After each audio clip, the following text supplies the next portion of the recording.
So real quick, it's a pleasure to introduce Dr. Quinten Hunt and have him here with us today. Let me just give you a little bit of his background. As we get started, most of you are probably familiar with Quinten, but just we're all on the same page. Most of you probably are familiar that Quinten was actually an undergraduate student here in our former Marriage, Family, and Human Development program.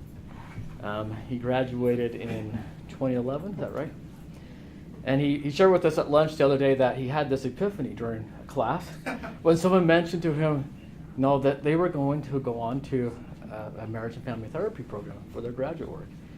And he said it just clicked for him at that moment that that's what he wanted to do. He wanted to become a family therapist. And so after completing his undergraduate degree here at BYU, he went on to UNLV, where he pursued that opportunity to get his master's in marriage and family therapy. But that wasn't the end of his journey. He decided from there that he wanted to continue his academic training, and so he was accepted and went up to the University of Minnesota, where he had a chance to work there with Lindsay Weiler. And of course, along that academic journey, his interest began to form.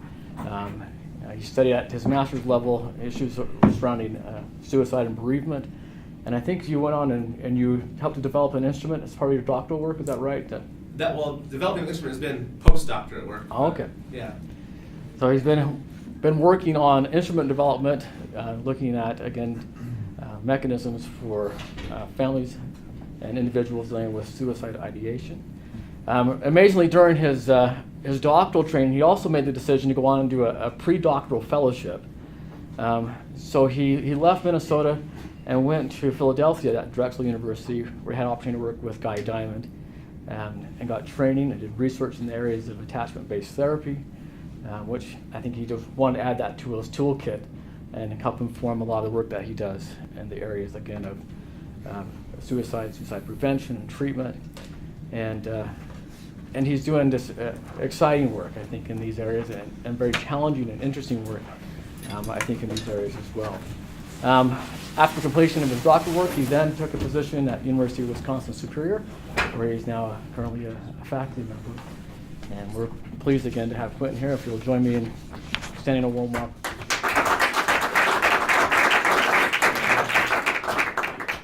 Yeah, thank you. That was feel pretty good about myself.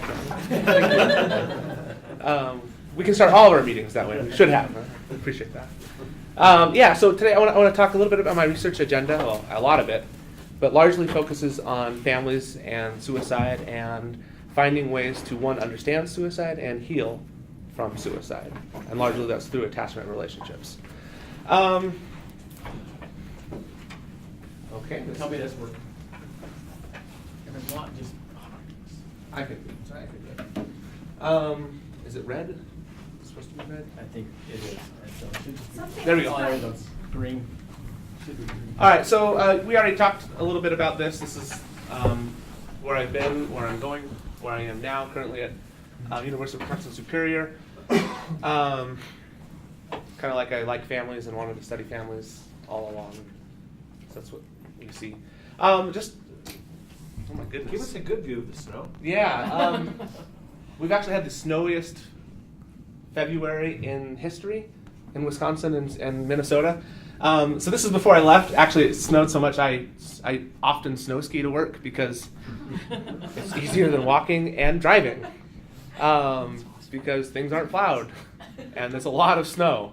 But this is also an ice rink that we have here because that's what people in Wisconsin do, which is fun. But then it's really tough to shovel that much snow off the ice rink. I'm just going to sit here because this is being annoying. Okay, I'm sorry. Part of my research orientation, I view myself as a clinical prevention scientist. The clinical work that I do informs the research that I do, and the research informs the clinical work that I do, and it's this feedback loop. As far as a methodologist, I don't define myself as either a quantitative scholar or a qualitative scholar. I define myself as a scientist that learns the appropriate methodology for the question that I'm asking. So what that means is largely I've started qualitative work because there's a lot of things we don't know about suicidology. But as this has progressed, and there's a great deal of suicide knowledge that we have that is largely empirical generalizations, meaning we just know that this is significantly associated with this, but we don't know why. So understanding the theory and qualitative work is really great at helping to explore these relationships and create theory. But there are some really great theories also with suicide.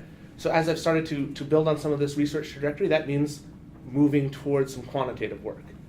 But then, as you'll see as we talk, come to find out some of the things aren't fitting really well.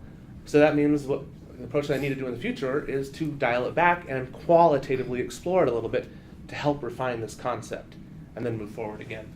My theoretical stance is largely attachment informed, also highly informed by evolutionary psychology, or more familiar in our field is more a biopsychosocial spiritual model. We'll talk briefly about that as we understand.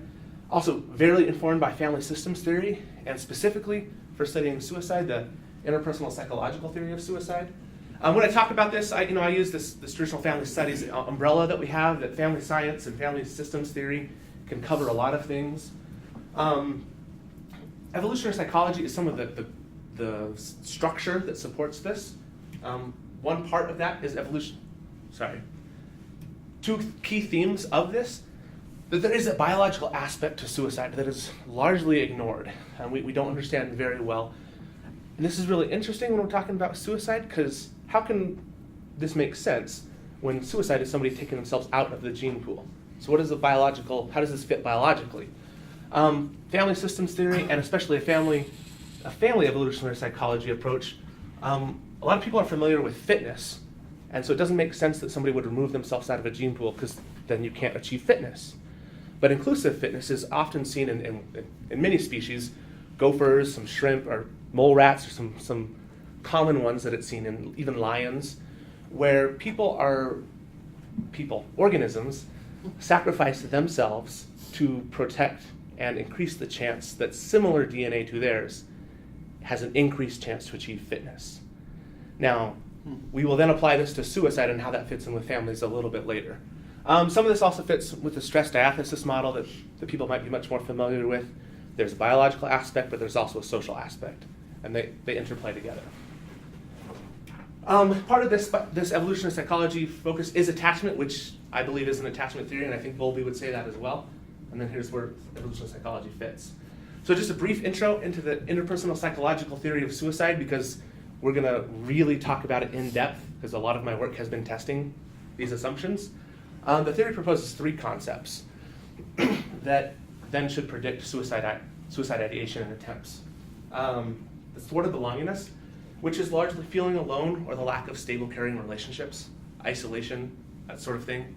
The second one is perceived burdensomeness. It's feeling like a liability or feeling flawed as a person. Most of what we know about perceived burdensomeness is about feeling like a liability. There's very little research that actually supports this feeling flawed as a person. That's part of the theory that's proposed, but we don't know much about that. The third aspect is called the acquired capability to enact lethal means, which is a little bit of a misnomer, because there is a huge biological aspect. And Thomas Joyner says that the name is kind of a misnomer because it implies that it's just acquired, but some of it is learned, and a huge portion of it is also biological. Like, men are typically more violent and more likely to attempt suicide or die by suicide because they use more lethal means than women, which use less lethal means and then survive attempts more often. This is about it's not an ability that humans are born with, but also the theory says that there's exposure to painful, provocative experiences that reduce the innate fear of death, that human beings are scared of death innately. We're supposed to live. We are biologically hardwired to live and have relationships and procreate. But there are painful things like abuse, and many of these risk factors that we know, and especially adverse childhood experiences, that increase the likelihood of attempting suicide. A lot of this is an acquired capability to enact lethal means. This may also explain why therapists, doctors, skydivers, whitewater rafters, people that ride motorcycles, military veterans are more likely to die by suicide, because they are exposed to these scary and life-threatening situations frequently, which then lowers this fear of death. At least the theory says, and there's quite a bit of support for that. So again, just broadly, I'm very interested in attachment relationships and mental health, specifically in understanding suicide and preventing suicide in families. My research has three tracks within this. That's identifying and understanding mechanisms of suicide ideation, which are these three concepts: thwarted belongingness, perceived burdensomeness, acquired capability. Let's talk about that. Also, youth and families at indicated risk of suicide. So largely this is suicide loss survivor families. Just the research shows that 22% of suicide loss survivors seriously think about suicide themselves. That, as from a prevention standpoint, is hugely beneficial. Also, marginalized youth and families. Sexual and gender minority youth, 30 to 50% seriously think about suicide, and even 50% may attempt suicide in some groups. But the more marginalized a youth and family is, the more likely that a suicide may occur. This also helps inform a prevention aspect, because suicide is incredibly difficult to predict. And if we try to understand a large population, it's incredibly expensive to study. But if we can target some things on people at risk or an indicated risk of suicide, it will help inform suicide prevention for all people. And then lastly, I believe in attachment relationships and families, and I'm very, very interested in couple and family therapy research. Largely, this means I'm interested in improving attachment relationships as a mechanism of action, and therapist anxiety and the self of the therapist process. So one of the things that first started was a study of suicide loss survivors. A small pilot, originally started off as my master's thesis, which was 6 participants, and then trying to publish it. It was highly recommended to recruit some more participants, really make it more true to grounded theory, which is what I was trying to do. So we recruited 4 more participants and built a model. And what we see here is kind of the model that we've created. This is currently in revisions that are under review. Largely, there's a feeling of responsibility is the negative feeling of suicide loss survivors. They feel responsible in some way. And one of the things that helps them get better is family and social support. Now, as I was doing a member checking, all of the people said, it's not just social support. It was people close to me. It was my mom. It was my sister. It was my brother. I'm very uncomfortable with you calling this social support. It's like, well, yeah, scientists, we call it social support. We don't call it family support. So it's social and family support is what we talk about. But people being unwilling to talk about suicide often increased their feelings of responsibility. Or people disrespecting them or the person that died increased some of their feelings. But when they were willing to talk about it and showed respect that you deserve to feel the loss because this is someone that's really close to you, or this person that died was a warrior and they were valued as a person, it helped people to make meaning, which is how people got better. Largely, they explored or talked about making meaning through continuing bonds, which is keeping the memory alive.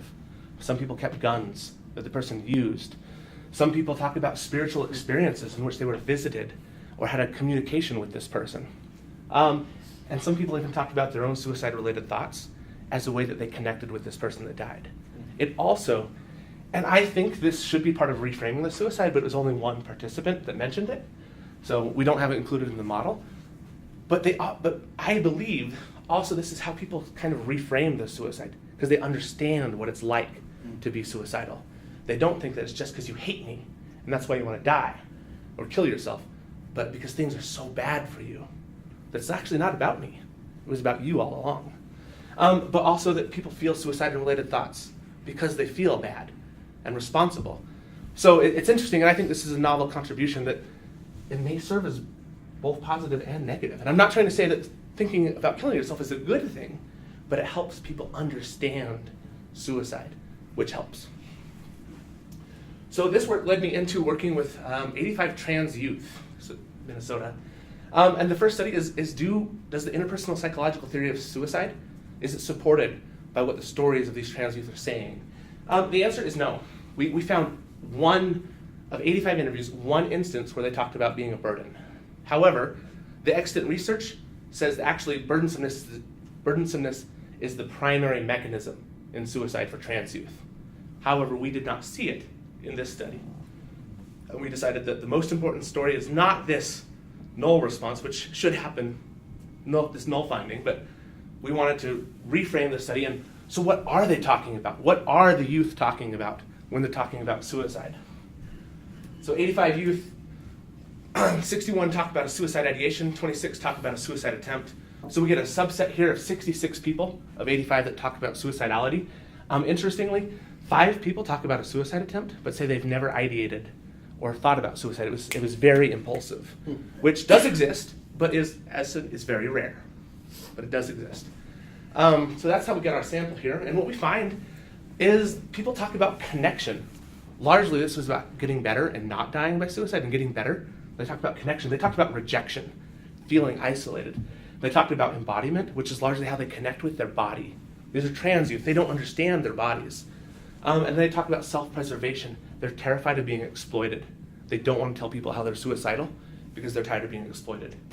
We'll move on quick. I'm sorry. Yeah, go ahead. Can you say more about that? Exploited. You're You're headed there? I'll bring it up right here. Thanks. So, how they talk about this. One, these trans youth, okay, frankly, they changed, these interviews changed my life, and they changed the way that I'm a therapist. They changed the way that I view myself as a member of the Church of Jesus Christ of Latter-day Saints. They talked about self-harm or cutting as a way that youth manage emotion. And they said, when I was a kid, I would cut. But now that I'm adult, I can drink and I can smoke. So I don't need to cut anymore because I have adult self-harm things to manage my emotion, which was interesting and I thought very profound that these youth would talk about this because that is a primary way that many adults manage difficult emotion. They talked about coping. Suicide ideation is a tool I use to keep afloat because legitimately they've been rejected by families. They don't understand their bodies. They don't understand where they fit in the world. They don't understand if God loves them or if it exists or where they are. But they think if they kill themselves, the pain that they're in might actually end someday. So it's helpful to them. But primarily what you're saying in your question here is about self-preservation. This example here, I grew up not wanting to spend my life looking to the medical field that just exploits my body or my struggles mentally with depression. I want somebody who loves me and actually cares about me because doctors don't understand it. They get really fascinated. They want to make a case study. They want to study this. Or someone goes to the hospital and they don't feel like a man, but they're put in the male wing because they have this genitalia. And then people don't respect what they're saying and what's going on for them. And if we think systemically, if someone doesn't agree with what you're saying, the natural response is to increase what you're saying. Because then that's why we yell when we have a fight. The person's not hearing me. If I yell louder, you'll hear me. Anyway, does that this kind of answers your question? But really, the whole thing is people talking about being scared of people not understanding them and being harmed by intervention when it should help them. So this work led me to this pre-doctoral fellowship with Dr. Diamond in Philadelphia. I'm going to breeze through this because taking more time on this intro than I thought. I was in charge of 52-week follow-ups, a lot of data cleaning, some intense ABFT training with Dr. Diamond, which, if anybody's ever been trained by the developer of a model, it's really tough. And I think I'm over it now. I supervised about 6 undergraduate students and a couple of graduate students. And then we actually tried to replicate this R01 with doctoral students being the therapists and submitted a postdoc to get funding. It wasn't funded. We were doing it anyway. It was a really good experience for me to hands-on clinical trial experience, which is this postdoc that I'm talking about here, a lot of trainings. Here's some of the ABFT trial. I'm not going to talk about this because I actually didn't do much other than the 52-week follow-ups. But the ABFT college pilot was surveying college counseling centers about the role that parents do play or potentially could play in the plan of care for college students with suicide ideation. What we found is there's a huge amount of resistance within people that provide services in college counseling centers to involving parents. One, because college is a protective factor to many youth, getting away from parents. I mean, our response was, well, yeah, we can change that relationship and help change that relationship so that isolation or cutoff isn't the best way. But also, we tried to understand, would ABFT work in college counseling centers?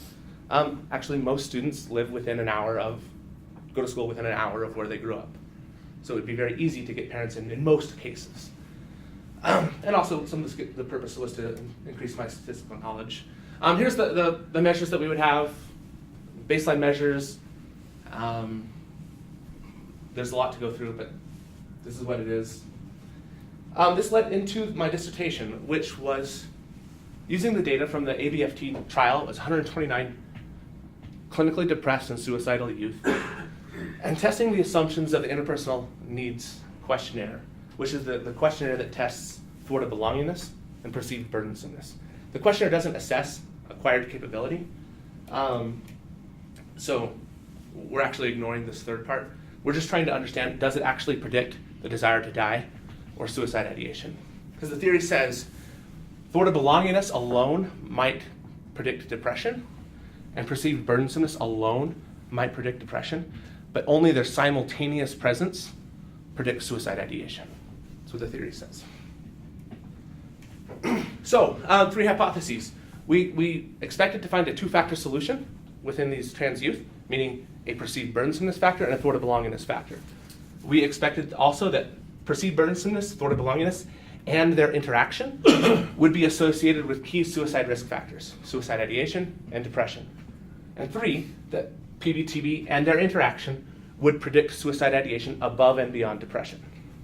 So what we found is that 2 factors did not fit well with these youth. Very strong perceived burdensomeness factor fits really well with the youth. Even when we created a 3rd factor to try to get better fit and actually think it represents what's going on for these kids better. But the lowest fit we have is 0.5, which actually is pretty high. But then we see thwarted belongingness there's things that are loading very poorly. It's interesting because these 3 that don't load well are not reverse coded, but the other ones are reverse coded. And there's some research that suggests that actually youth respond to reverse coded questions differently than adults. Maybe that's what's going on. Or maybe what's happening is these days other people care about me. That's measuring connectedness. And these days I rarely interact with people who care about me. That does not measure connectedness. That measures the opposite. Or maybe it's isolation. So maybe they're actually distinct constructs. That's what we tested out, and actually we get a better model fit. And so what we see is, well, actually this one didn't load well, but these 2, 11 and 12, load really well together, and then the rest of the reverse coded questions fit together. So what this means, started to test the assumptions. Yes, depression and some demographics does predict suicide ideation. Perceived burdensomeness above and beyond adds about 5% of the variance in addition, and significantly adds contribution. Thwarted belongingness, breezed through some of this. Thwarted belongingness was not significant, nor was the interaction. However, then we tested the new factor that we found, perceived isolation, alone was not significant. Even without any other things in the model, was not significant predictor. But the interaction of perceived burdensomeness and perceived isolation was significant above and beyond depression and above and beyond perceived burdensomeness. So what that means, looking at this, is we see that it's actually at higher levels of perceived burdensomeness, perceived isolation matters and adds information, but at very low levels it doesn't. And actually all the slopes here, the +1 and -1 standard deviation, the slopes are all significant, but at really low levels of perceived burdensomeness, we see that it's not. Excuse me. Why do you think that is? Why do I think that is? Yeah, because it's such a great finding. Yeah, great question. If I'm totally honest, I think some of it's conflated in that these are all really, really depressed kids. Okay. So their levels are, the variation that we might see in a normal sample is very different than just a high sample. So I think that's a thing, but also within that we see that within this highly depressed sample, the distribution is normal, so that obviously is not the only thing going on. Yeah. I also think part of what's going on is that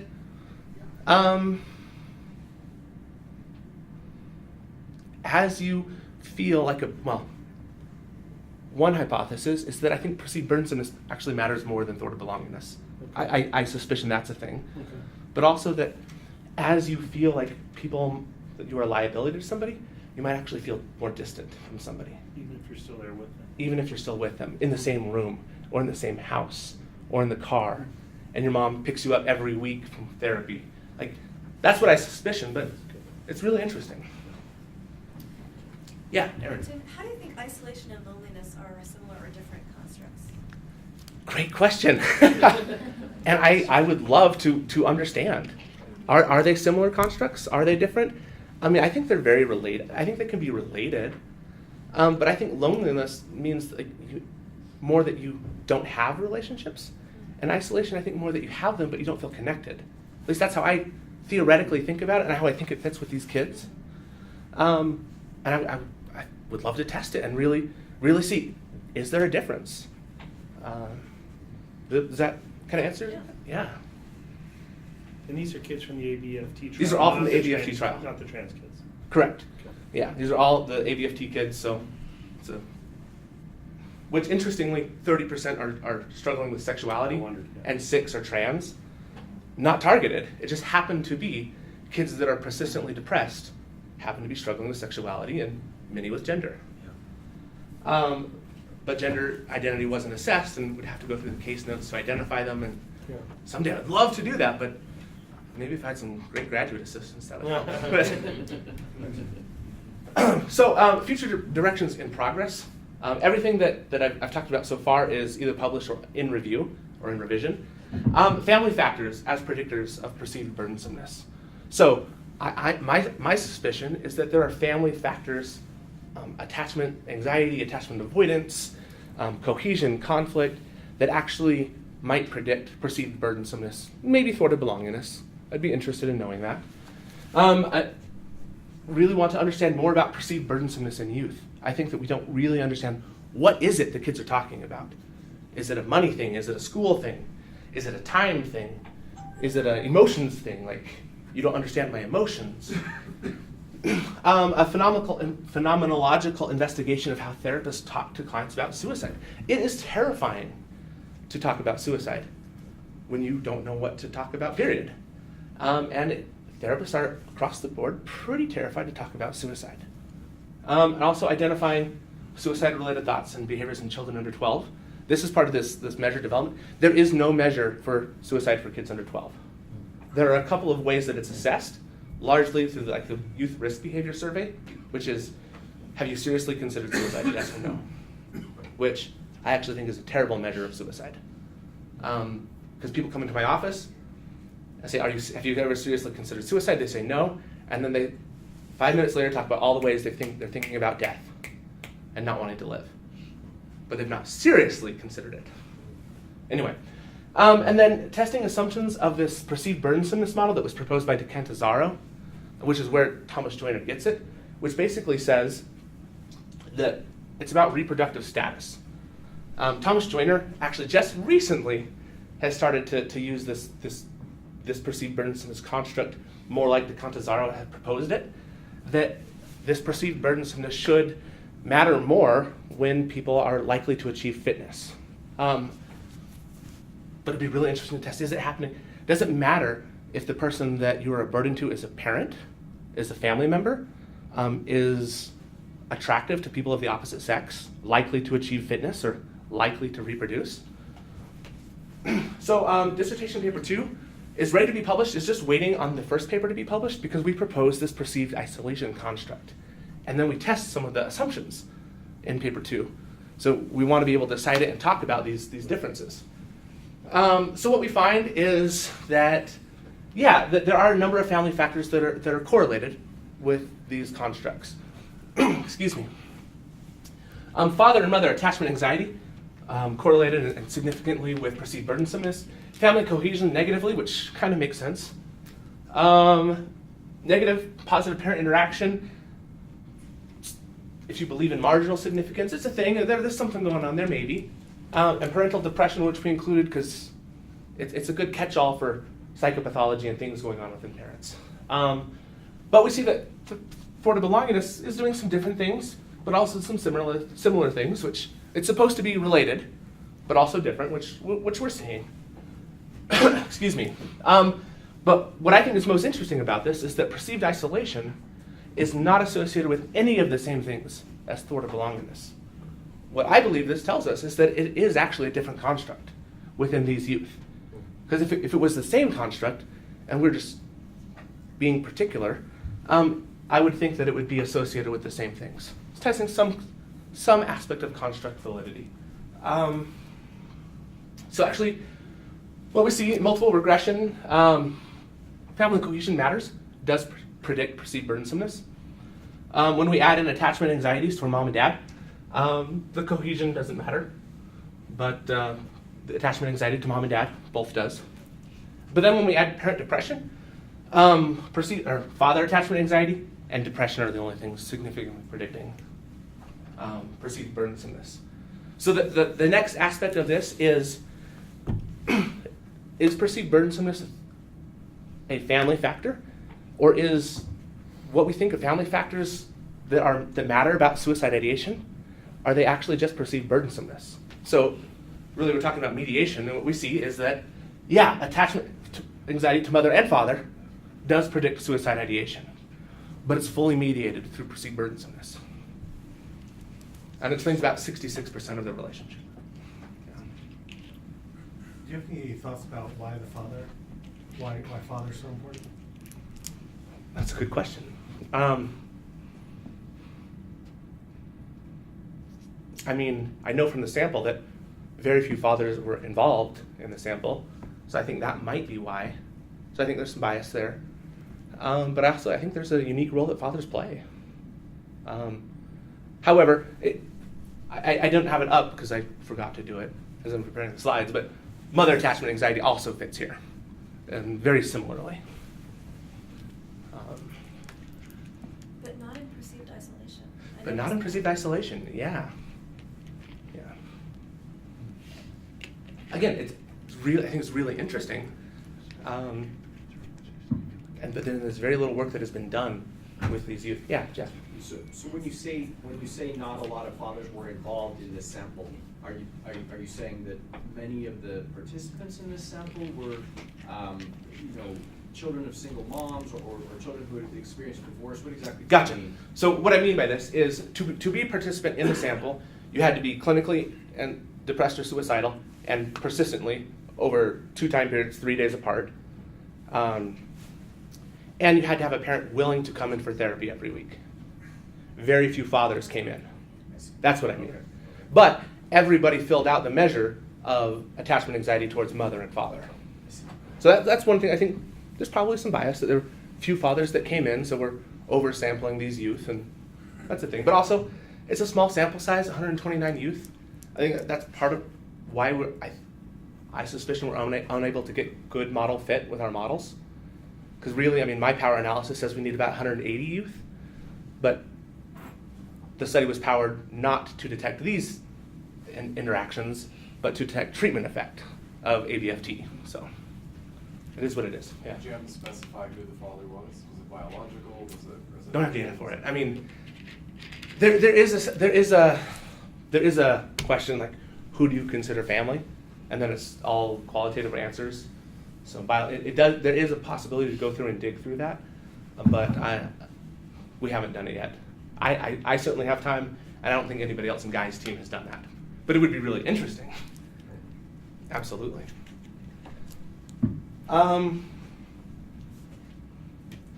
So the other thing is a mixed method. The next thing is a mixed method exploration of perceived burdensomeness in teens. This is a colleague, Ryan Hill.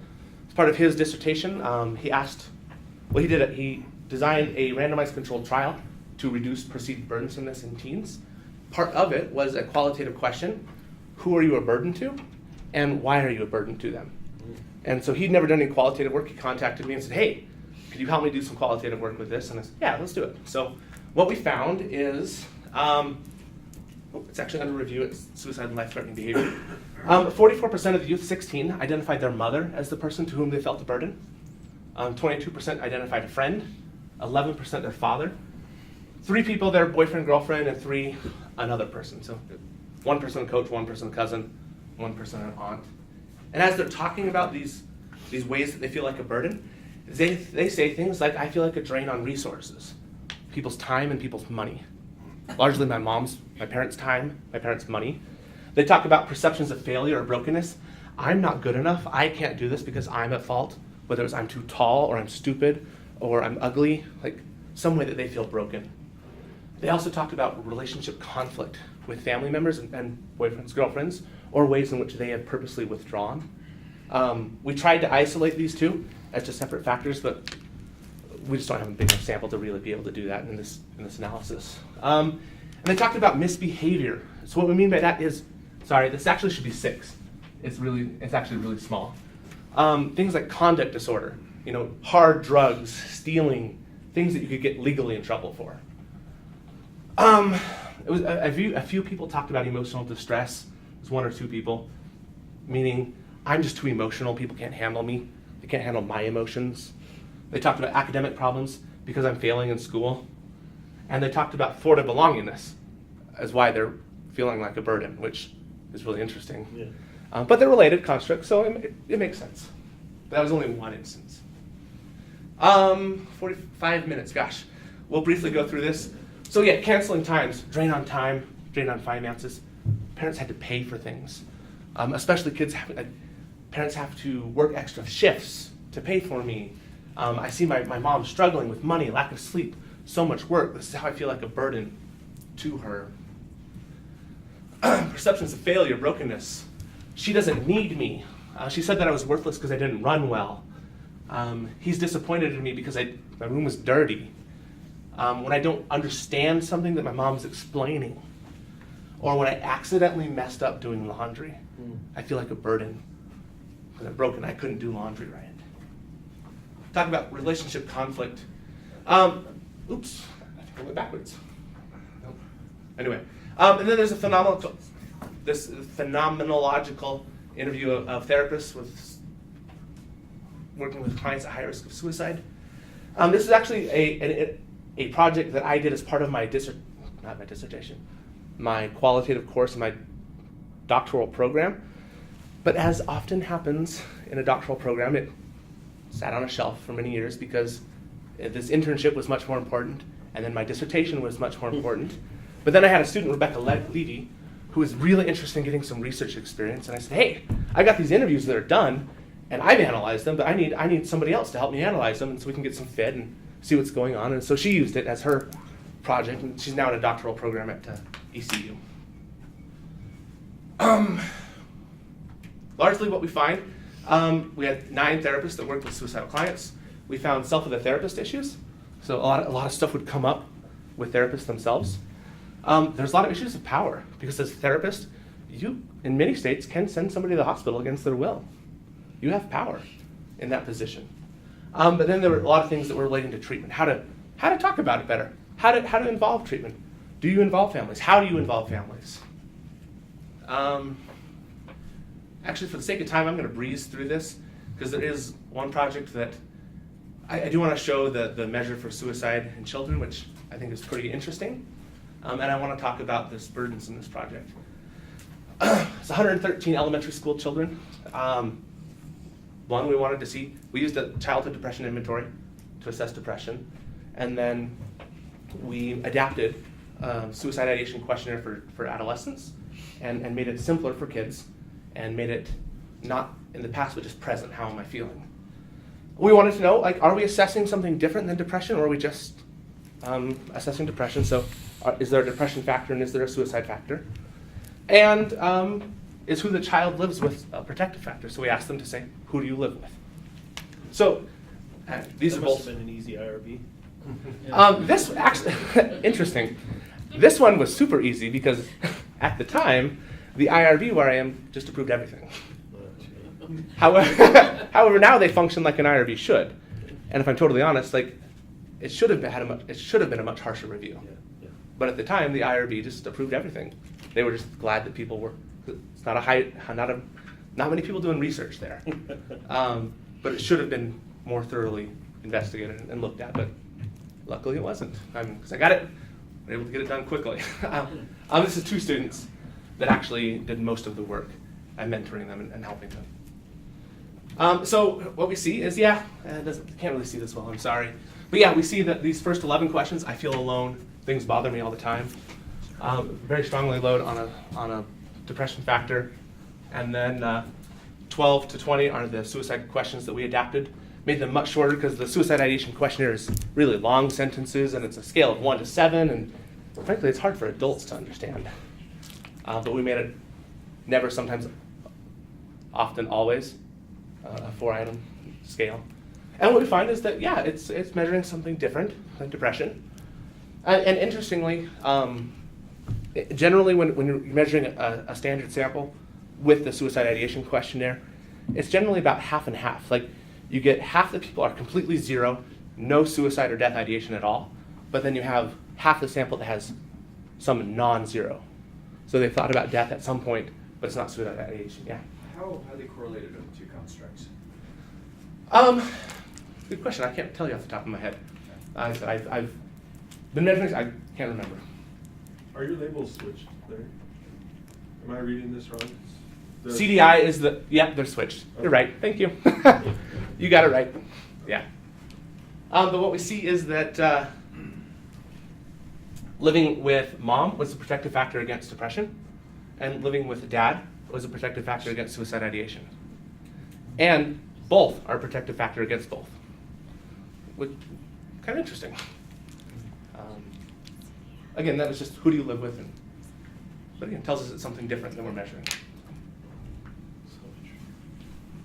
And this was probably what I should not have been spending my time on in the last couple of days, but we had this pilot study that took, again, once our IRB started working like it should, took 9 months, well, maybe a little bit longer, took 9 months to get through the IRB, and was finally approved last week, and we got 70 people, and I was really curious, are things working like we theorized they would? Meaning, does this potential for fitness moderate the relationship between perceived burdensomeness and suicide? So what we proposed is, we thought the relationship was going to look like this. And what we see is that, so how we have it coded is that if a woman's under 40, she's capable of reproducing. And if she's over 40, she's not. We did the same for males, although males are technically capable. But we just coded it, people under 40 and over 40. So actually it could be, it's just younger person that you're a burden to. But what we see is that it is a significant predictor. 0 is under 40.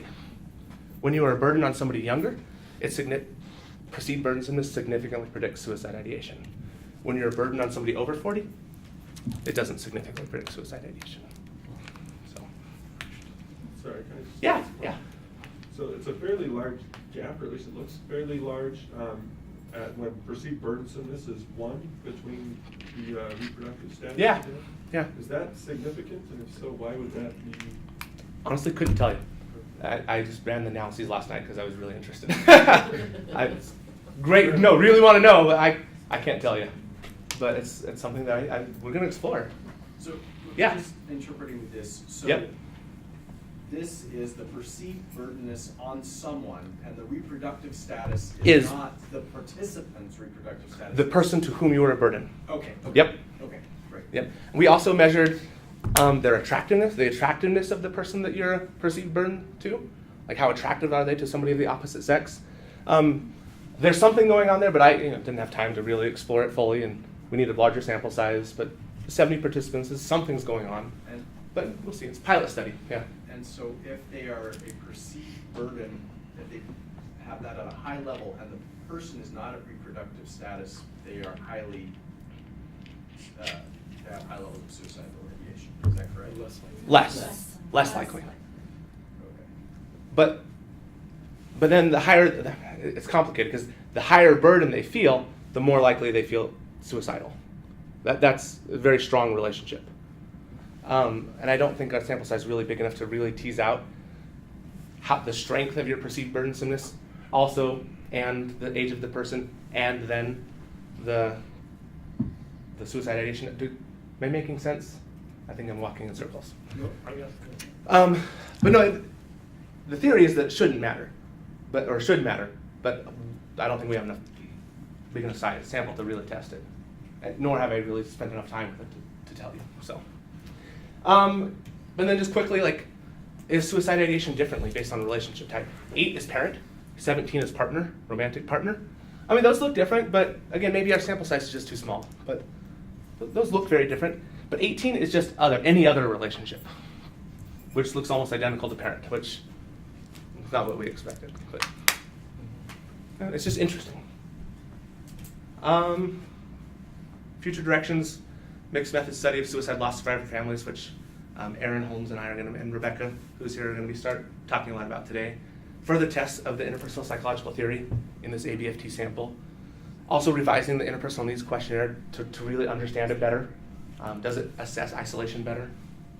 And someday to explore mechanisms of change in family therapy, which actually I think BYU is well situated to help me do this.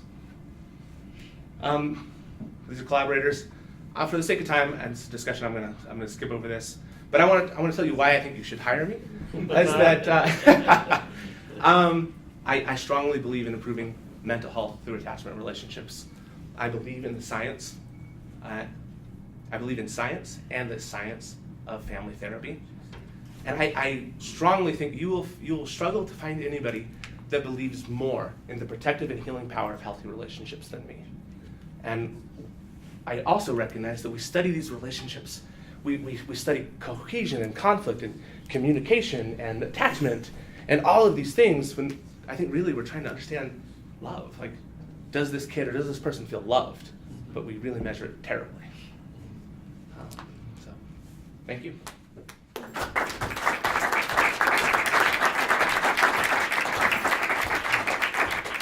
We have about 10 minutes or so for some questions. So, what questions do you have for me?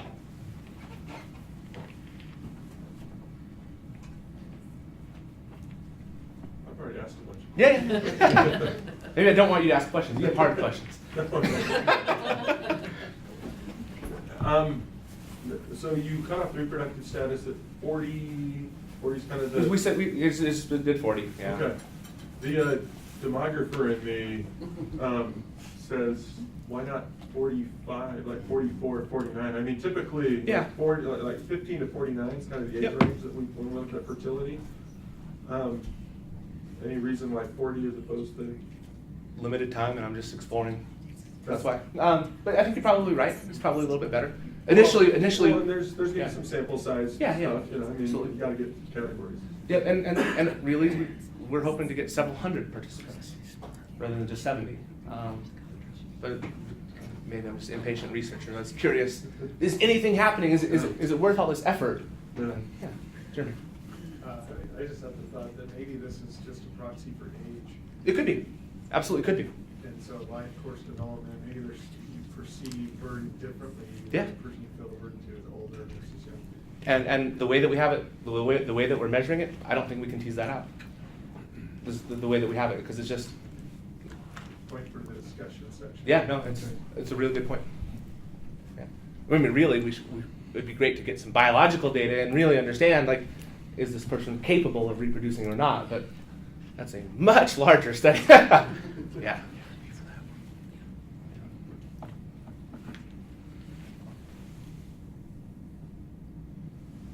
It's interesting, just as a side note, so you have in there the idea that someone can have relationships but be cut off from them, or they can be the presence of relationships but feel very alone. Mhm. I was thinking about the shift to weekly phone calls for missionaries, Yeah. and depression, anxiety, and suicidality. I actually think it will help a lot of missionaries. Uh-huh. I really think that it will. Why I are you mean, thinking about that? yeah. Might make your job a little easier. they're so disconnected even when they're present with people. Yeah. Yeah. Sorry, Jeff, and then we'll go to Jeremy. So I just have I'm interested. Yeah. When I go to evolutionary psychology, a lot of people in the field of family studies turn off or even don't like me. Or they attack you, or. Well, Yeah. I've actually never been attacked. I have, but anyway. Well, that's my question. Yeah. Is it's rare to see someone who does evolutionary psychology and attachment simultaneously. How has that been received in the MFT field? Very poorly. And so let me just follow up. Yeah. How do you anticipate changing that? The same way I anticipate changing the way we talk about suicide is just to keep doing it, and to improve my scientific skills. And people have questions. Yeah, well, let's see what the evidence says. And I think that will speak for themselves. At least for the people that will listen. Right. Because some people will never change and they'll ignore evidence.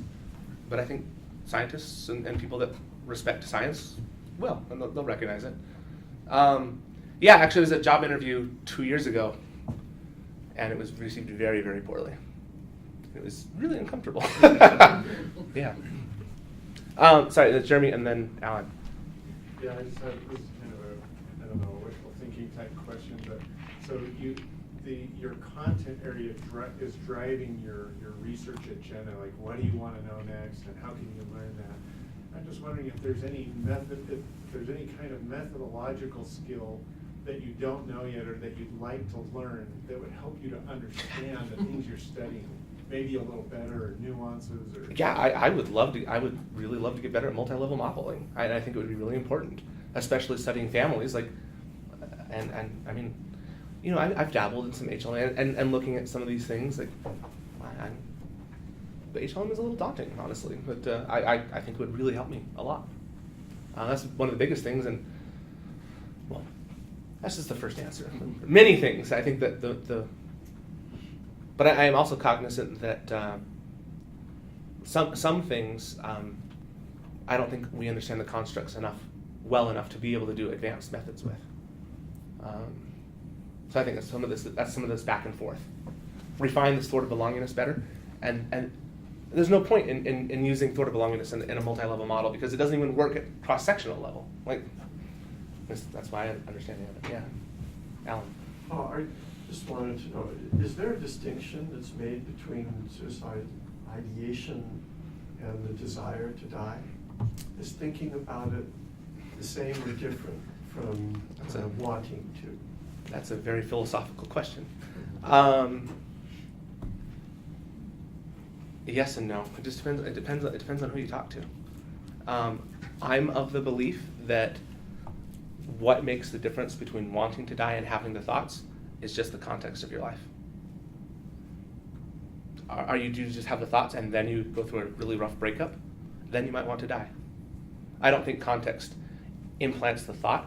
I think most people have had the thought of death or thought of suicide at some point in their life, but some people are thrust into situations in which they can't see anything else. And so sometimes this option starts to look good. And I think that's where this desire to die starts to happen. Does it make sense what I'm saying? I do understand Yeah. that. I guess my thought is that,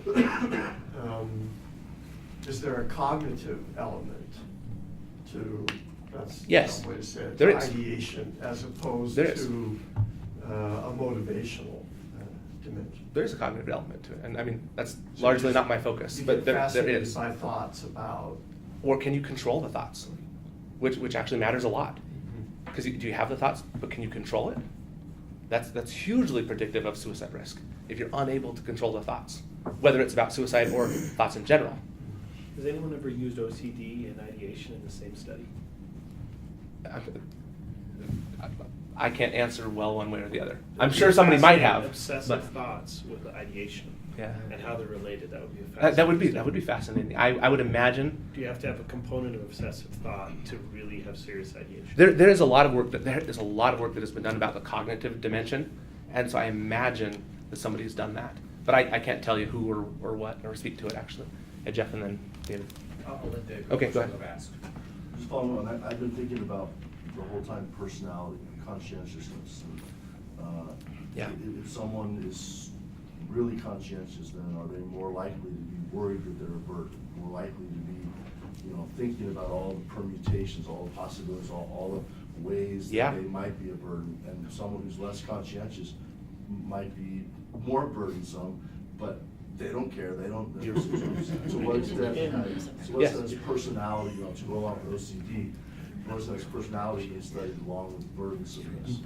I can't speak strongly to personality, but yes, it has been studied. But the concept of what you're talking about, whether you're calling that just a generalized, like not generalized anxiety disorder, but like that fits a lot with what people call anxious. Like you're aware of people's interactions and how they perceive you, and that is hugely predictive of thinking about suicide and feeling like a burden because you see the impact or how people treat you.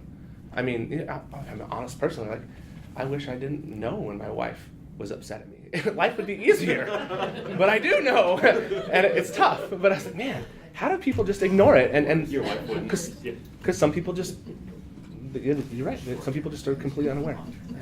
I don't know, maybe this is the last question, but you kind of glossed over you tossed out a statement without further elaboration that we do a terrible job of predicting at the population level. We do. So is both ideation and Attempts. behavior and attempts? Yep. And death, yeah. I mean, if I'm honest, it's like no better than chance. It's terrible. So I put that up against the pop psychology stuff that I hear a lot about, saying it's because of this, it's because of that. There's an enormous amount of, Yeah. Ellen DeGeneres at all. You're absolutely right. We are. I'm comfortable saying we are much better at predicting thoughts of suicide. But most people that have thoughts of suicide will never attempt suicide. A suicide attempt is incredibly difficult to predict. Even when somebody's coming into your office as a therapist or a doctor's office and saying, I'm having thoughts of suicide, that is incredibly difficult to predict, even at that level. That seems like an important message to be out there, as I think about a few interactions that I've had. And for instance, people wanting to blame their faith, something like that. I also that's think what it's caused my child's, and they may be right in that particular instance, but the generalization is, I hadn't heard that. That surprised me when you said that. But we're so fortunate to have such a deliberate, thoughtful, sociologically trained leader in our state, Michael Staley. He's very deliberate in what he states. He doesn't overstate the causes of suicide. Yeah. He's really research focused. But he's just one voice, I think. People grab it for politicized means. That's what it's political stuff. Right. I mean, if I'm totally honest, I think it would be false to say that there's no truth to what Ellen et al. Say. Yeah. Of course there's some truth to it. But it's not the truth. There are aspects of truth to all things. Yeah, faith is an aspect of it. But faith is also a huge protective factor. Yeah, it just seems to me on this topic, we ought to be incredibly careful about our political, I agree. using this topic for other political or other means. And we're talking about, a human life. Yeah. Unfortunately, BuzzFeed and Huffington Post are not that careful. It's very easy to blame, our faith or the state of Utah or whatever. And you know what? There's some truth there. And actually, I think one of the most interesting things is people of the Mormon faith, or the faith of the Church of Jesus Christ of Latter-day Saints, are less scared of death than most other people. And actually, a lack of fear of death is predictive of a suicide attempt. That's something I think is really interesting. Because death is not the worst thing that can happen to us. And I would love to explore that. I think that's super interesting. I don't think that means our faith causes it, but it's really, really interesting as it fits. Yeah. So I realize we're over time, but something you said to Jeremy was interesting. You said that we haven't really caught up. The empirical work and the qualitative work really measurement haven't really caught up. I'm kind of interested in the interplay in some of your projects. So you qualitatively looked at transgendered youth. I think there were like 80 of them. 85, yeah. 85, and you found that none of them cited burdensome thoughts of being burdensome, except for one, maybe. Except for one.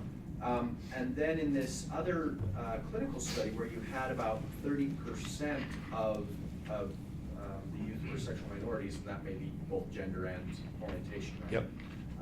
Did you find, and maybe you don't have a sample size for it, but did you find the loadings differ on you were looking at loadings, did they differ by whether they were gender or orientation minority? Because your qualitative work would suggest that it should, right? I did not actually look at that. I think there is a big problem with sample size. It's only 129 youth. Right. And 6 identify as trans. And 6 is trans. And again, we have to go through the notes to actually find which ones identify as trans because it's not in the data. We'd have to go through the therapy notes, which is a lot of work. But I did look at it, male versus female youth, and it's different. Yeah, Which sex has more burdensome thoughts? females. Yeah. Interesting. Yeah, but actually for males, thwarted belongingness was tending to actually be more predictive of suicide ideation than perceived burdensomeness. But again, small sample size. Yeah, yeah. David. And for me, I would make a connection between gender and conscientiousness. Yeah.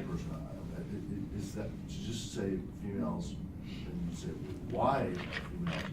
And I'd say one of the factors is probably conscientiousness.